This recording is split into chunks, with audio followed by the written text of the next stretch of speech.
nós vamos falar agora sobre o sentido da visão.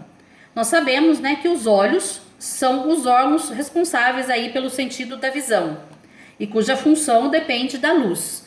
Aqui nós temos uma visão externa do olho humano, né, formado aqui pela pálpebra, pela pupila, pela esclerótida, que é essa parte branca do olho, pela íris, mostrando aqui. Isso é o que nós conseguimos enxergar quando nós olhamos no espelho, por exemplo, né? São essas estruturas. Internamente, gente, o nosso olho ele é muito mais complexo. Então, olha lá, nós temos uma camada bem fininha aqui por fora do nosso olho chamada córnea. Depois, logo abaixo, nós temos a íris, que é a parte colorida do nosso olho. Nós temos aqui uma abertura chamada pupila. Depois, abaixo da pupila, nós temos aqui o cristalino, também chamado de lente. Ele é muito importante, nós vamos ver isso, tá? Passando aqui, toda a parte interna do olho é preenchida por um líquido chamado de humor vítreo, tá? É todo um líquido que preenche o nosso olho internamente. E nós temos lá no fundo do nosso olho a retina, tá? E em seguida aqui o nervo óptico. Nós vamos falar um pouquinho mais sobre essas estruturas do olho no próximo capítulo. Então aqui é só para mostrar para vocês. Eu disse que a visão, ela depende da luz. Mas vocês sabem me explicar como que esse sentido se relaciona com a luz? Então vamos observar essa imagem aqui, olha. A luz, ela chega aos nossos olhos, certo? E ela vai ser emitida aí por fontes luminosas. Pode ser o sol, pode ser uma lâmpada ou etc, uma vela. E ela vai ser refletida pelo objeto. Então a fonte luminosa, né, a luz, ela vai refletir no objeto e vai penetrar nos nossos olhos. Ao atingir determinada região do nosso olho, essa luz ela vai estimular estruturas sensoriais que vão se comunicar com o nervo óptico, né? Uma parte lá responsável pela transmissão da informação visual ao cérebro. Existe no cérebro, gente, uma região específica que recebe os estímulos do nervo óptico e vai interpretar essas imagens formadas na retina, né? E que é uma camada do olho sensível à luz lá, que como eu disse, nós vamos estudar mais para frente. Então vamos observar aqui de novo, olha. A luz, ela reflete no objeto, penetra no nosso olho e vai lá para o fundo do nosso olho nessa camada chamada retina. Da retina ela vai ser levada para o nervo óptico até o nosso cérebro. Nessa imagem dá para a gente ver melhor ainda toda a estrutura, olha lá.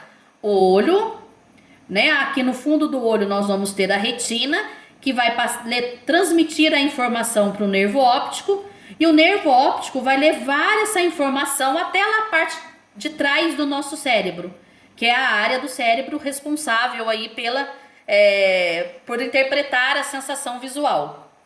O cérebro interpreta, manda de volta lá como resposta àquilo que nós estamos observando.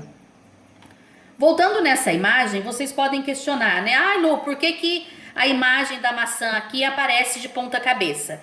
Nós vamos ver isso com calma no próximo capítulo, tá, gente? Isso acontece de verdade. A imagem, ela chega na nossa retina invertida, tá? Mas o porquê disso acontecer é assunto para o próximo capítulo. Nós sabemos, gente, que os sentidos, eles variam, né? De uma espécie para outra. Lembra que eu falei para vocês que o olfato dos cães ele é muito mais desenvolvido do que o nosso olfato? E isso acontece com os outros sentidos também. Então, olha só, no caso dos cachorros, né, eles têm como um dos sentidos mais apurados aí o olfato. Estima-se que o olfato de um cão seja 100 vezes mais sensível do que uma pessoa, tá? O olfato sensível explica aí o uso dos cães farejadores, capazes de encontrar sobreviventes, né, em escombros. Nós vimos lá naquela tragédia lá de Brumadinho, lá da Barreira, né, os cães lá sendo usados para tentar localizar pessoas ali desaparecidas na lama, tá bom? Também são usados para detectar drogas ou explosivos, né, principalmente em aeroportos. No caso dos gatos, assim como os cães também, eles têm uma audição muito desenvolvida. Mas os felinos, eles escutam ainda muito melhor do que os cães. Eles são capazes de captar rapidamente sons que nós, seres humanos, não conseguimos perceber, tá? Até pra vocês terem ideia, vibrações corporais de cupins eles conseguem perceber. Por isso que o gato, ele é muito ágil, né? E como ele consegue ter essa percepção aí muito mais aguçada, essa audição muito mais aguçada, ele acaba tendo uma agilidade muito grande, né? Qualquer pessoa consegue observar isso nos gatos. Vamos ver aqui. O porquinho da Índia, né? Cachorros e gatos praticamente não sentem o gosto da comida. Mas esse bichinho aí, esse porquinho da Índia, aí, ele tem um paladar muito apurado. Tá? Esse animal, ele tem quase 2 vezes mais papilas gustativas na língua do que o ser humano. As serpentes peçonhentas, as serpentes que possuem veneno, tá? Como está dizendo aqui, são aquelas que possuem dentes especializados capazes de inocular veneno em suas presas. Uma parte dessas serpentes, gente, possui 2 orifícios entre os olhos, chamados de fossetas loreais. Dá pra gente observar aqui, olha, nessa imagem aqui, tá vendo essa bolinha preta aqui, olha? Tem o olho aqui e logo abaixo do olho, esse orificinho, esse buraquinho aqui.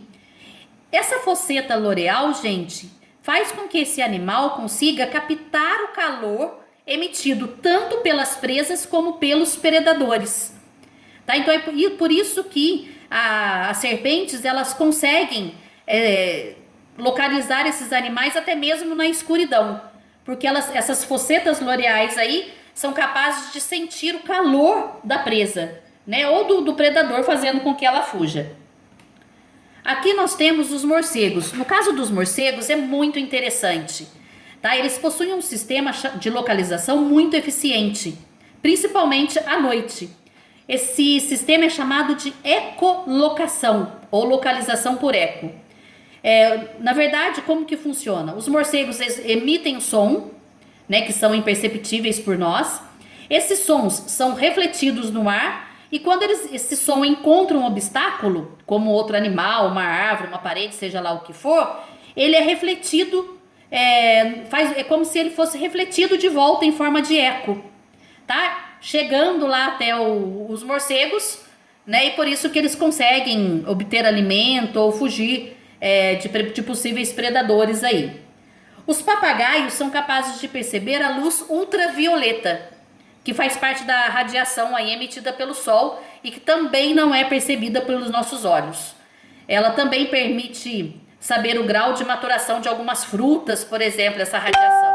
Ela é bem interessante, tá? Uma flor que nós percebemos como branca, ela apresenta para alguns insetos uma riqueza de cores, tá? Graças a essa radiação ultravioleta que nós não somos capazes de perceber.